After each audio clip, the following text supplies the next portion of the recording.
How you doing, Galen? Hey, good. How are you? Good. Hey, congratulations. Thank you.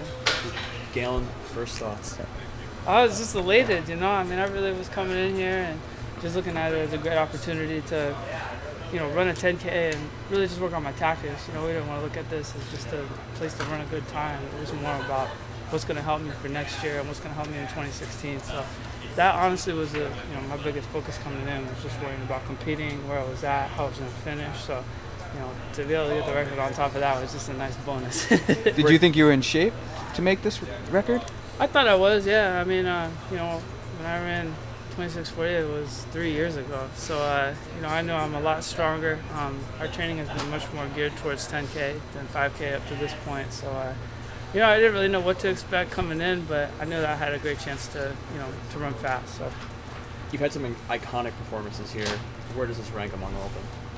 this is right up there, I've had so many great memories here, running for Oregon, had a lot of them, and it's just a special place for me, to be able to come back here. And it feels like it's been a while since I've, run here, and it was just a great way to end the night, I think that it really just shows you how special this place is, that they get this many people coming out and this enthusiastic about a 10K and, the other distance races that they had. And then, the main program's tomorrow. They got a great meet set up, and to have this many people show up Friday night, just phenomenal. Were you surprised by the crowd, by how many people were here and how loud it was? Yeah, I was like walking up, and I remember seeing how many people were sitting in the west stands. And I was like, wow, this could be pretty big. But I shouldn't really say I was going to be surprised. They love track here. There's a reason they call it Track Town, and the people always come out and they're enthusiastic about the distances. They're really excited about it, and it's just a great place to run. Galen, the pollen down here is no joke, and today it was really affecting. A lot of us were sneezing and sniffing in here. How did that affect your afternoon or your preparation and then the race itself? Really, it's just something that this was a year to experiment down here. It's something that I'm definitely aware of coming in, but I really just wanted to, take this as a chance to race and just see how I would do in it. And I felt great. I brought a bunch of air purifiers and stuff, so I was just sitting in my hotel room most of the day, sleeping, and I wear that mask warming up, and it's just about being smart about it. It's something that I have bad allergies, and it's hard for me sometimes, but you just take as many precautions as you can, and hope for the best. And I was really happy with the way I performed tonight. Galen, come up to that final mile. You knew you needed something special. What are you thinking over those last 4 laps?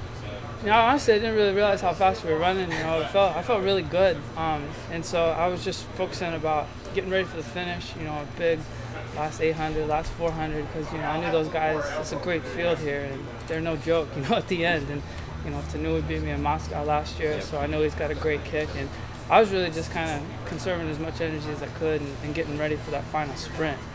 And then with the lap to go, I kind of realized where I was at, and definitely brought a little smile to my face, but I knew I had to continue to execute, and those guys were right behind me, so I was just trying to win the race first and foremost. Hey, did you say you were having twins? I am, yeah. When are they due? A little over a month, so pretty soon. He's not showing at all. No, you look great, man. Yeah. So no, it was the best news that I've ever received. So me and my wife were just thrilled about it. How's all of that life stuff affecting, your spring?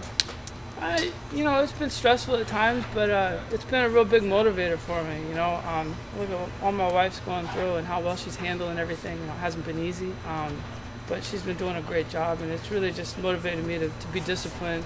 I know I got to take care of her and be there for her first and foremost, and then it's been great though. We're just really excited for it, and I can't wait to meet them. You know if you're having boys or girls yet? One of each, boy and girl. So Really? Sorry. Yeah, go ahead. 2 weeks ago at Oxy, you got beat, upset, and you ran 13:19. You almost did that twice here tonight. Did something change in your training in between? How did you bounce back from that? In LA, there was a lot of stuff was going on, just in my personal life, and it was a little hard to be down there for sure. But I think that I definitely regained my focus, and we rested a lot more for this than Occidental.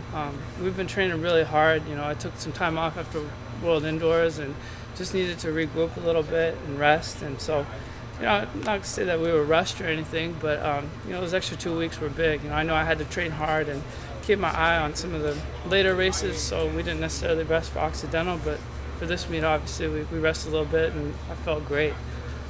Galen, you and Coach have said that you used the indoor period where you ran these American records fast and early as you would look at that kind of training and tweak it for the spring. Is that training block in the winter still what's going to be similar for the spring? Definitely. I mean, I think that I had a great period of training this indoor season, and I got in phenomenal shape. And you know, that doesn't leave you either. So you know, even though you take a little bit of time off, it comes back really quick. And so it was a big confidence booster being the indoor season I had. And you know, we usually try to look at it as having 2 peaks a year, and this year is no different. You know, it's something that you get a chance to try some stuff out indoors, and the things that go great, you know, take those with you going forward, and the things that don't, then you get a chance to adjust them and try to get it right for outdoors. Who wants to have the last question? Yeah, you talked about the mask and the purifiers. I don't know if you saw Deadspin yesterday had some quotes from a former strength and conditioning coach, Vern Gambetta, who said that some people call stuff like that innovation. He calls it cheating. Did you guys see those comments, and what do you think about them? I haven't seen any of that, but I don't know how an air purifier or a mask could be considered cheating. You know, it's just being prudent and dealing with allergies and trying to handle it as best I can. So he can call it whatever he wants, but you know, I didn't see the article. So. Okay, thank you guys. Thank you. Thanks a lot.